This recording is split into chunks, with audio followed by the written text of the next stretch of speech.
पहली उंगली जब पहले छिद्र के ऊपर रखते हैं तो ब्रह्मा जी की भी समाधि टूट जाती है। जब दूसरी उंगली दूसरे छिद्र के ऊपर रखते हैं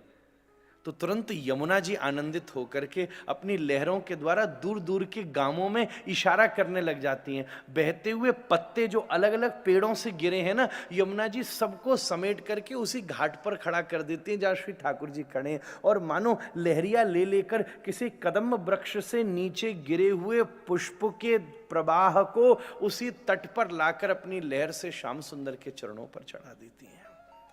जब तीसरे छिद्र के ऊपर श्री ठाकुर जी हाथ रखते हैं तो संपूर्ण गोपियां आकर्षित हो जाती हैं।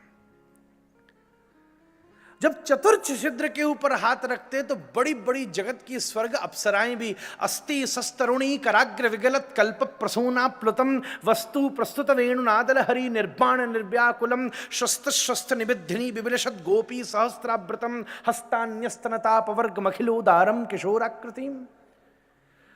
जब मेघ के ऊपर विराजमान होकर बड़ी बड़ी स्वर्ग की अप्सराएं नंदन कानन के पुष्पों का चुनाव करके अपने घर के मंदिर के देवता के श्रृंगार के लिए ले जा रही होती हैं, और श्री श्याम सुंदर कदम वृक्ष के नीचे यमुना तट पर खड़े होकर अधरों पर अभिप्सित की इस वंशी के द्वारा दिव्य स्वरों का प्राकट्य करते हैं, तो स्तब्ध हुई मेघमंडल के ऊपर बैठी अप्सराएं विकंपित होने लगती हैं। उनके हाथों में विद्यमान पुष्प झरने लगते हैं। पहला फूल आकर श्याम सुंदर के दिव्य मोर पंख को चीरता हुआ बीच में फंस जाता है, दूसरा पुष्प गिरकर कानों में फंस जाता है, तीसरा पुष्प गिरकर कानों में मकराकृत कुंडल के छिद्र में अवस्थित हो जाता है, चतुर्थ पुष्प आकर स्कंद पर टिक जाता है, सप्तम पुष्प आकर घूम रही कोनी पर आकर टिक जाता है, अष्टम पुष्प आकर जो हाथ में दिव्य अंगूठी है उसे एक अंगूठी में फंस जाता है, अष्टम पुष्प आकर टेढ़ी कमर के दिव्य जो कौंधनी है जिसमें झंकृत कुंडले से लग रहे हैं उसमें आकर फंस जाता है, नवम पुष्प आकर जो दिव्य घोंटू के नीचे धोती की लहरिया है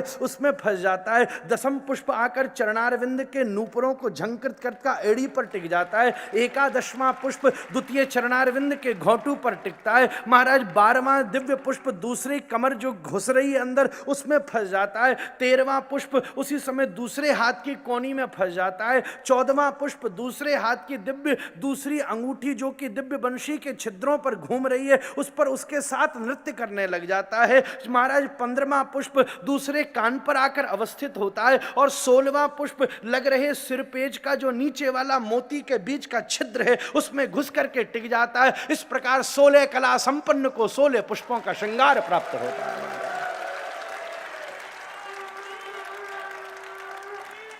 जब श्री श्याम सुंदर षष्टम पुष्प के ऊपर छिद्र पर उंगली रखते हैं तो स्वर्ग के बड़े बड़े देवता भी इसी आनंद की अनुभूति करते हैं। ऐसी हमारे श्याम सुंदर की दिव्य वंशी को